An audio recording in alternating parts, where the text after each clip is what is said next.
daquilo que a gente vive. Por outro lado, quando existe quando a gente repele aquilo que a gente aprendeu, porque muitas vezes a gente repele aquilo que a gente aprendeu. Por exemplo, aquele padrão de comportamento que o meu pai, por exemplo, e a minha mãe tinham comigo, hoje eu consigo entender e sentir o extremo amor que eles sentiam. Mas eles não sabiam comunicar o amor. Comunicar o amor para meu pai era botar comida dentro de casa, tá ali, né? Não ir para rua, não ser boêmio. Mas meu pai não ia para as festinhas, meu pai não, porque ele dizia, isso é papel da sua mãe. O meu papel é trabalhar, ter dinheiro. Meu pai nunca faltou um dia de trabalho para nada, nem por doença, até o dia que ele morreu. Então, quando eu comecei a entender quem eu era como mãe, como esposa, eu comecei a repelir aquele padrão de comportamento que eu tinha recebido e eu comecei a fazer completamente diferente com as minhas filhas. Então, às vezes, aquilo que você aprende, você também pode ressignificar e trazer diferente para a sua realidade. Então, assim, Transmutar, né? e Transformar. voltando àquilo que a Érica falou, que você falou, né, sobre ou você recebe ou você repele. É a condução, Érica, somente do limite que você precisa dar à sua mãe e à sua família. Primeiro, gratidão a eles por terem lhe ensinado, mas principalmente por ter te dado a oportunidade de você selecionar aquilo que você quer para sua filha e para sua família, daquilo que você construiu, do que você aprendeu com as crenças que foram construídas na sua família, mas das suas experiências de hoje. E entender E a o que a relação gente também. porque tem a relação aí com o pai da criança, que eu acho, né, seu marido, eu sei que você é casada. Tem tudo aquilo que a gente aprendeu hoje, que é diferente de 30 anos atrás. Então, assim, é impor, desculpa, Márcia, só para finalizar aqui essa minha fala, Sim. é imposição de limites, é se posicionar, é dizer, agora quem é a mãe sou eu. E eu crio a minha filha do jeito que eu. É posicionamento, mas é posicionamento com amor, é posicionamento com verdade. Sua mãe precisa entender que agora a avó, ela tem que exercer o papel de vó. O papel de vó. E vó é mãe com açúcar e não mais do que isso. É você que tem que construir com a sua filha, com seu marido, aquilo que vai ser melhor para sua família. E ponto final. E não quis? Faz o que eu faço com a minha mãe. Eu estou aqui nos Estados Unidos, ela está no Brasil.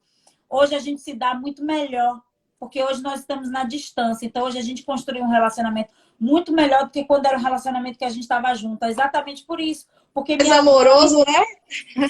porque minha mãe, pela Mais amoroso, mais presente, mais afetuoso. é uma distância mais presente.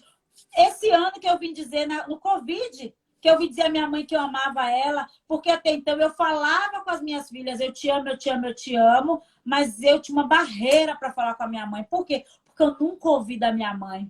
E um dia eu entendi, Márcia, que alguém precisava tomar a iniciativa e quebrar aquilo. A gente precisava quebrar aquela barreira de dizer que se amava, porque eu estava num outro movimento, eu estava na outra energia, eu estava numa outra. Eu passei a repelir aquele tratamento que ela me dava, mas trouxe para mim só aquilo que foi o melhor da essência. Porque os pais, eles nunca fazem as coisas para a gente para errar. Eles sempre fazem para acertar e eles fazem o melhor. E eles entregam, é isso aí que você acabou de falar. Eles passam para nós aquilo que para eles o que eles aprenderam, né? Eles também extraíram. Imagina só, se os pais, da maneira como criam os filhos atualmente, é uma extração daquilo que superou, daquilo que viveu, daquilo que fez significado, daquilo que ele trouxe. Então a gente só precisa entender isso. Que ele que ele ensina aquilo que ele sabe, aquilo que ele tem. Porque se ele estivesse diferente, se fosse diferente, o comportamento seria outro. Mas a gente precisa entender que eles são quem são. E eles entregaram para nós aquilo que eles sabiam, aquilo que eles receberam, e de forma melhorada do jeito deles. Né? Que é interessante porque a gente melhora o tempo todo. O tempo todo a gente está em busca de evolução, de crescimento. E a gente E não precisa foi entregar diferente para os com os nossos nossos pais. filhos E a gente precisa entregar para os nossos filhos o nosso melhor, O nosso melhor. mas dar liberdade para que eles entreguem o melhor deles para os filhos dele. Porque eu acho que o que muda um pouco as gerações é exatamente isso. A percepção que hoje nós temos de que isso precisa ser algo livre, que a gente precisa dar liberdade. E quando eu falo de dar liberdade, não é libertinagem, tá, gente? É uma liberdade com limite aos nossos filhos, né? É uma liberdade com limites, que é diferente da libertinagem. É de achar que pode fazer o que quiser, do jeito que quiser, não. É uma liberdade com limites, né? Você aí, falou quando algo a gente tem interessante liberdade sobre... com limites, quando a gente sabe quem nós somos, quando a gente tem liberdade em Cristo, o medo sai, o medo some, né? Até porque é interessante, é interessante porque você falou, né? Quando a gente sobre o cristianismo, né? A gente tem essa liberdade em Cristo. E a liberdade em Cristo ela é tão fantástica porque você entende verdadeiramente o que é a nossa fé. Porque a fé, ela não dá lugar à dúvida e não dá lugar ao medo. Ou existe um ou outro. Ou você tem dúvida ou você tem fé. Ou você tem medo